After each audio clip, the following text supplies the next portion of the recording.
This is Common Sense Generation. Common Sense Generation.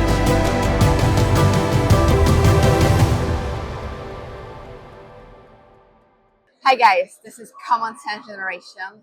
We are here on ARC, Alliance for Responsible Citizenship Conference, and with me is Curt, who is an entrepreneur in tech and the CEO of MCQ Markets, Curt Hopkins, and Yes. Common Sense Generation. Thank you very much for Thank being you for here. having me. It's great to be here. By the way, how do you feel here, and how did you find out about this event?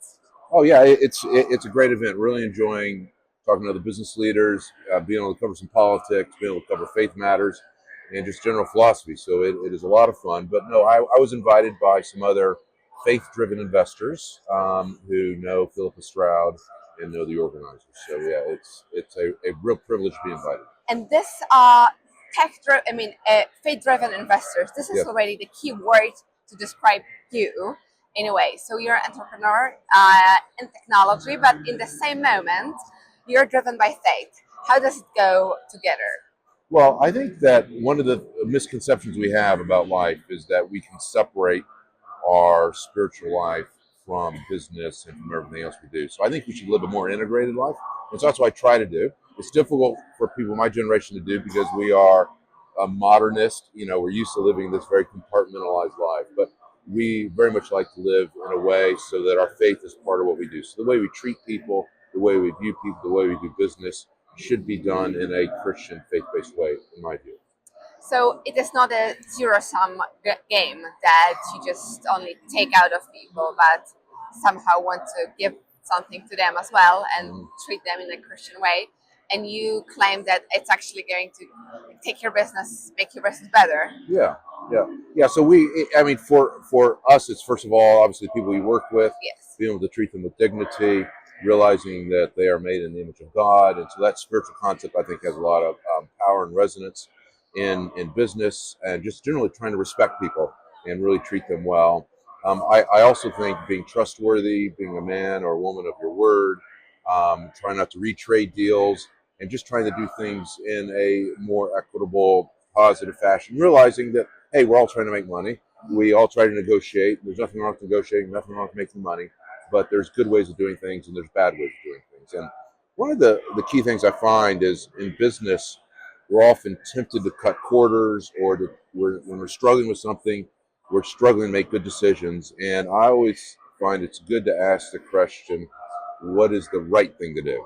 You know, or is this the right thing to do? And then that, I think, makes anyone from any perspective start to think about the moral aspect of business decision making.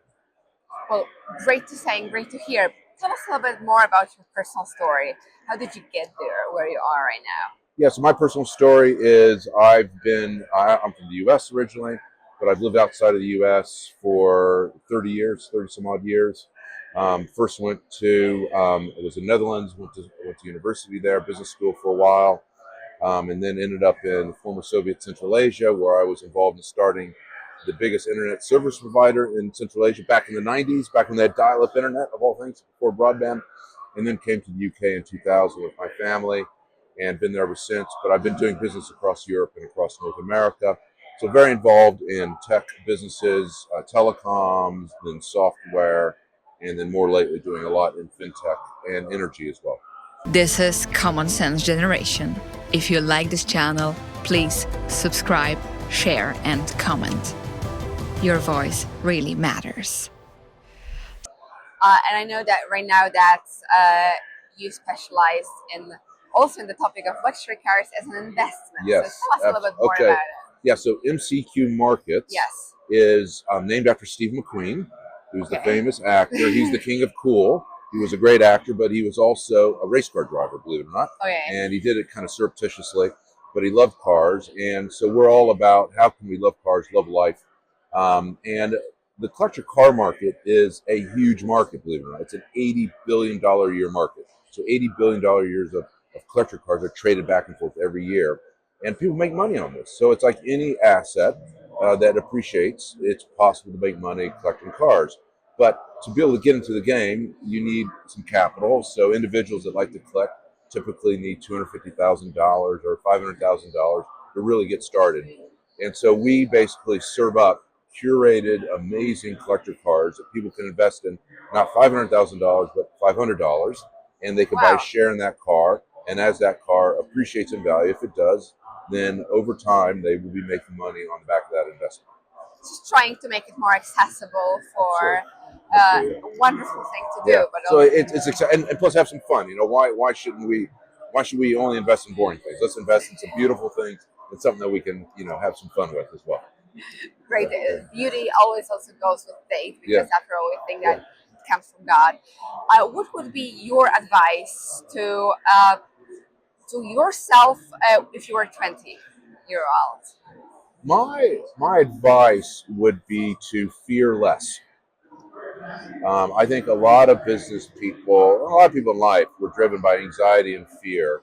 And I think that is the fear of failure, the fear of doing something wrong, the fear of making mistakes, the fear of disaster, whatever it is.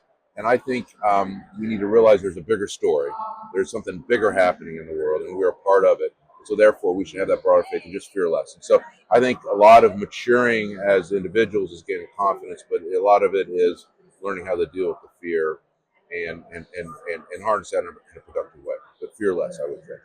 Fear less. I think this could be a punchline of our interview. Exactly. Curt, thank you so much for doing it. Okay. And I do hope this part of it, this of course the sharing also,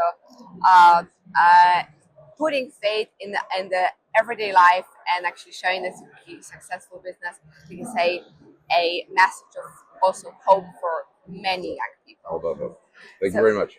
You guys, this was Curt Hopkins, entrepreneur on Common Sense Generation, and thank you very much for watching our video podcast, and thank you. Thank you. This is Common Sense Generation.